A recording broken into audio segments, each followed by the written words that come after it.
Producer అనేవాడు లేడు. అది వాస్తవం. ఓన్లీ ఇన్వెస్టర్ తప్ప ప్రొడ్యూసర్ అనేవాడు ప్రస్తుతం ఇదివరకు ఎవరో దిల్రాజు ఒకళ్ళిద్దరు ఉండేవాళ్ళు, వాళ్ళు కూడా లేరు ఈ మధ్య. కంట్రోల్ లేదు. ఇదివరకు స్క్రిప్ట్ మీద లేకపోతే బడ్జెట్ మీద లేకపోతే షెడ్యూల్ మీద కూర్చునేవాళ్ళు, క్యాస్టింగ్ మీద. ఇప్పుడు అది కూడా లేదు. ఓన్లీ డైరెక్టర్ వాళ్ళ మీదే డిపెండ్ అవుతుంది, వాళ్ళని నమ్మే హీరోల మీద.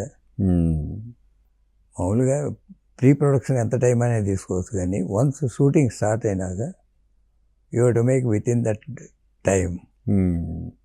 హాలీవుడ్ అయినా అంతే, ప్రీ ప్రొడక్షన్ ఎక్కువ టైం తీసుకుంటారు, కానీ మనకి ప్రొడక్షన్లోనే ఎక్కువ టైం పడుతుంది. ప్రొడక్షన్ తర్వాత మళ్ళీ ఈ విజువల్ ఎఫెక్ట్స్ అని అవి ఇవని పోస్ట్ ప్రొడక్షన్ ఎక్కువ టైం పడుతుంది.